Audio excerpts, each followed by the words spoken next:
एक बड़ी पुरानी कहावत है, अतिशय लोभ न करिए, लोभ पाप की धार। एक नारियल की चक्कर में कुएं में पड़े हैं 4। आखिरकार अब चीन का 16+1 ग्रुप टूट ही गया और देश चीन का साथ छोड़ छोड़ कर भाग रहे हैं। जहां एक तरफ ये हो रहा है तो वहीं दूसरी तरफ भारत ने तो बिल्कुल इतिहास रच दिया है और भारत तीसरा देश बन गया है जिसने वो फॉर्मूला ढूंढ कर निकाल लिया है जिससे भारत का फॉरेन रिजर्व बढ़ेगा लेकिन घटेगा नहीं और भारत में पैसों की बारिश ही बारिश होगी। जानेंगे भारत ने ऐसा क्या किया है। जियोपॉलिटिक्स में मचा हुआ है धमाल। आइए जानते हैं इन खबरों को विस्तार से। चीन के पास जैसे जैसे पैसा आता गया, चीन ने उस पैसे का इस्तेमाल किया दुनिया में प्रभाव जमाने के लिए। और दुनिया में प्रभाव तभी जमाया जा सकता है जब प्रमुख संगठनों में अपनी हिस्सेदारी बढ़े। जहां पर संगठन थे जैसे कि WHO,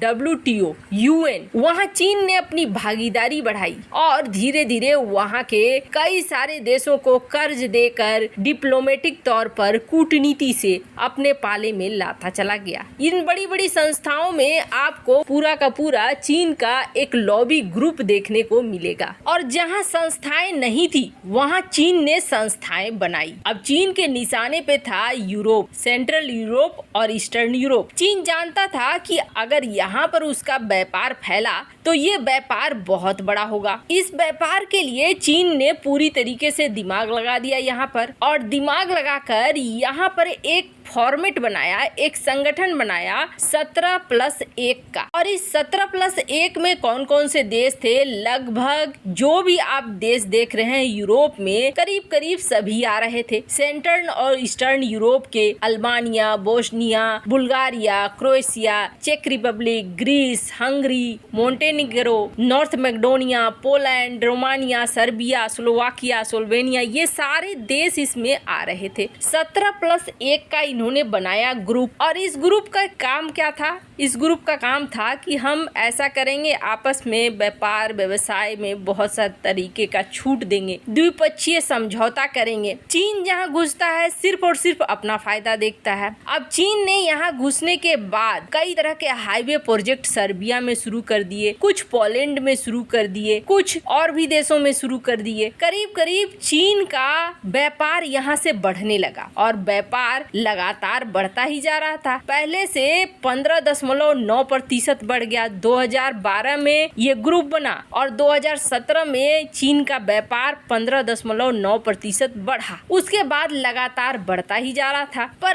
अचानक से 2021 में एक देश को गुस्सा आया और वो देश कौन था? लिथुआनिया। लिथुआनिया ने ताइवान को सपोर्ट कर दिया और सपोर्ट करने के बाद इसने कहा कि नहीं, चीन जो कर रहा है वो बहुत गलत कर रहा है और ऐसे में हम चीन के इस फॉर्मेट से अलग होएंगे। 2021 में लिथुआनिया ने चीन को छोड़ दिया, यानी 17+1 से ये ग्रुप हो गया 16+1 का। अभी ये जैसे कि शुरुआत थी। 16+1 होने के बाद आज अचानक से बड़ा फैसला ले लिया इस्टोनिया ने और लातविया ने। इस्टोनिया ने और लातविया ने कहा कि हम ये ग्रुप छोड़ रहे हैं। अब ये ग्रुप छोड़ने का वजह जो उन्होंने दिया जिससे ये पूरा का पूरा ग्रुप बिखरता हुआ नजर आ रहा है। दरअसल इन दोनों देशों ने ये कहा है कि चीन जो सिंजियांग में कर रहा है वो मानव अधिकार का मुद्दा है और दूसरी तरफ चीन दुनिया को रूल बेस्ड ऑर्डर में चलाना नहीं चाहता है, यानी कि दुनिया को एक जो नियम बना हुआ है कि अपने अपने जगह पर सब शांति से रह सके, उस नियम को तोड़ रहा है। इस्टोनिया और लातविया इस वक्त निर्णय ले रहे हैं जिस वक्त ताइवान पर हमले के लिए प्लान बना रहा है चीन। और यही वजह है कि इस्टोनिया और लातविया का ये एक्शन शुरुआती सिंबल है कि अगर आपने आक्रमण किया ताइवान के ऊपर तो आगे आगे क्या होगा, क्योंकि यूरोप एक बहुत बड़े देशों का समूह है जो व्यापार के लिए बेहद जरूरी है। यही कारण है कि भारत भी लगातार यूरोपीय यूनियन से फ्री ट्रेड एग्रीमेंट के लिए बातचीत कर रहा है और चीन भी यूरोप को छोड़ना नहीं चाह रहा है। तो पहली बार यूरोप की तरफ से एक्शन निकल कर सामने आ चुका है। चीन को एक तरह से बड़ा झटका लगना शुरू हो चुका है। इस्टोनिया और लातविया का ये निर्णय चीन के ऊपर एक शुरुआत है, जैसे कि आगे चलकर प्रतिबंधों की बौछार होने वाली है। जहां एक तरफ ये हो रहा है चीन के साथ और यूरोप का कहर टूट रहा है चीन के ऊपर, तो वहीं दूसरी तरफ भारत की बात करें तो भारत ने एक ऐसा रास्ता ढूंढ लिया है जिस रास्ते पर भारत को एक तो अरब देशों पर निर्भर रहने की कोई जरूरत नहीं पड़ेगी, दूसरा भारत का फॉरेन रिजर्व बहुत तेजी से बढ़ेगा और तीसरी सबसे बड़ी बात यह है कि भारत खुद में इतना ताकतवर बन जाएगा कि दुनिया के देशों को अपने इस ताकत के बल पर हैरान कर देगा। और ये सब कुछ क्यों हो रहा है? ये सब कुछ होने की एक बहुत बड़ी वजह है। इधर के कुछ महीनों में दुनिया भर में जितने भी देश हैं उनके फॉरेन रिजर्व में कुछ न कुछ अंतर आया है। कुछ देश हैं जैसे कि अमेरिका और ब्राजील, इनके फॉरेन रिजर्व में बहुत ज्यादा का अंतर नहीं आया है। इस समय से ये स्टेबल भी है। अब इनके पीछे कारण क्या है? तो चलिए अमेरिका को छोड़ देते हैं। अमेरिका तो बहुत पहले से लगा हुआ है, अपनी अर्थव्यवस्था को काफी बड़ा कर चुका है। बात करते हैं ब्राजील की। ब्राजील ने 1975 में, आज नहीं, जो आज हम लोग सोच रहे हैं वो 1975 में ब्राजील ने सोच लिया था। ब्राजील ने अपने देश में एक बड़ा बदलाव किया और ये बड़ा बदलाव ब्राजील ने अपने देश की महंगाई को देखते हुए किया। ब्राजील की स्थिति एक वक्त में बहुत बुरी हो रही। ब्राजील को समझ में नहीं आ रहा था कि अपने देश में महंगाई को कैसे कंट्रोल किया जाए। तब ब्राजील की समझ में एक ही चीज आई कि सबसे बड़ी बात है ट्रांसपोर्ट को अगर आप सस्ता करते हो तो फिर बाकी चीजें भी सस्ती होनी शुरू हो जाती है। ट्रांसपोर्ट में लगता है पेट्रोल, डीजल, क्रूड ऑयल वगैरह से बने हुए उत्पाद। अब ब्राजील ने सोचा हम तो कोई तेल का